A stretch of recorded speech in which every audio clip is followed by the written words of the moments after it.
आज हम लोग सीखेंगे प्रोनाउन। है बहुत छोटा, लेकिन ये जान लीजिए कि इंग्लिश का मास्टर है ये। कौन मास्टर है? प्रोनाउन। क्योंकि कोई भी सेंटेंस होता है एक्टिव वॉइस का, वो नाउन और प्रोनाउन के बिन अधूरा होता है। यानी नाउन प्रोनाउन क्या होते हैं? या तो सब्जेक्ट होते हैं या तो ऑब्जेक्ट होते हैं। इतनी बात समझ में आ गई ना? लेकिन ये प्रोनाउन होता क्या है, इसे हमें समझना है।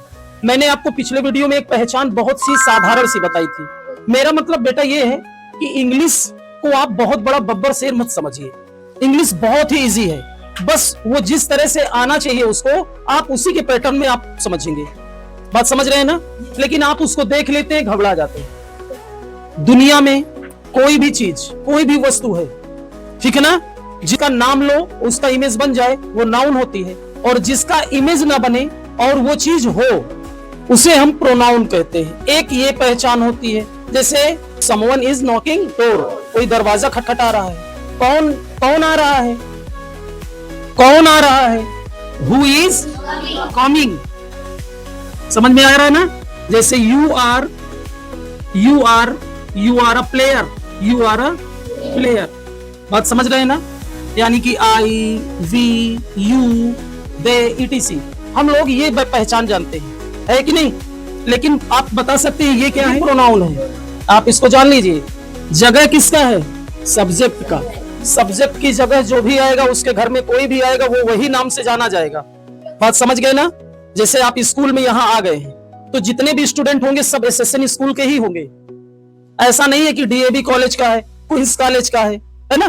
क्योंकि आप जहां रहेंगे उसी की पहचान होती है। यानी ये हु है, इंट्रोगेटिव प्रोनाउन है। क्या है? Interrogative pronoun. जैसे व्हाट आर यू डूइंग, तुम क्या कर रहे हो, तो व्हाट क्या होगा? इंट्रोगेटिव प्रोनाउन है। आपने सिर्फ ये देखा कि आई, वी, यू, दे ही होते हैं, लेकिन ऐसा नहीं है। जब इसके आप काइंड्स पढ़ेंगे, टाइप्स पढ़ेंगे, उसमें आपको ढेर सारे प्रोनाउन के वर्ड आ जाएंगे। ठीक है ना? जैसे इसको आप समझ गए, ये भी है। ये सब क्या है? ये प्रोनाउन है। अच्छा ये बताइए, प्रोनाउन यूज क्यों होता है? What is pronoun? Pronoun use इसलिए होता है कि वो नाउन के रिपीटेशन को रोकता है। प्रोनाउन का यूज क्यों होता है? क्यों होता है? नाउन के रिपीटेशन को रोकता है। अगर ये रोकेगा नहीं ना, तो आपका सेंटेंस बिल्कुल अलग हो जाएगा, भद्दा लगेगा। बात समझ रहे हैं ना? जैसे एग्जांपल के माध्यम से हम लोग समझते हैं। Rahul is a player. Rahul is a player. Rahul एक प्लेयर है, खिलाड़ी है। तो बताइए राहुल क्या है? नाउन है। राहुल क्या है बेटा? नाउन है ना?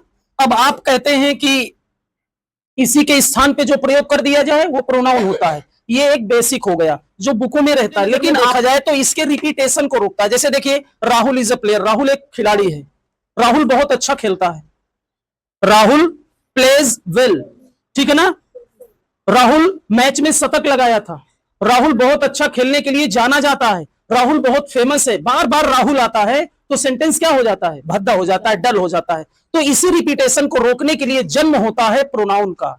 ठीक है ना? तो अब जैसे ये है, Rahul is a player, Rahul अच्छा खेलता है, ठीक है ना? राहुल एक प्लेयर है। फिर उसके बाद हम क्या बोलेंगे? वह अच्छा खेलता है। कौन वह? जैसे he plays well, he plays well, वह अच्छा खेलता है। तो कौन खेलता है बेटा? राहुल। राहुल के लिए क्या आया है? ही क्या है? प्रोनाउन। बस यही एक चीज को आप समझ जाएंगे, रिपीटेशन को, तो आप प्रोनाउन भी समझ जाएंगे। तो आज की क्लास हमारी ये प्रोनाउन की है। हम जाने कि प्रोनाउन क्यों यूज होता है और कौन कौन होते हैं। ठीक है ना? आई, वी, यू, दे से ही काम नहीं चलता है। इंट्रोगेटिव भी प्रोनाउन होते हैं, डिमॉन्स्ट्रेटिव प्रोनाउन भी होते हैं। ये अगले वीडियो में मैं आपको बताऊंगा, उनके टाइप का यूज कैसे करते हैं ये बताएंगे। क्योंकि उसमें आने वाला है बेटा person, first person, second person, third person, उनको भी जानना जरूरी है। वो भी अंतर्गत आते हैं किसके? प्रोनाउन के अंतर्गत आते हैं। ठीक है ना? तो आज की वीडियो में बस इतना ही।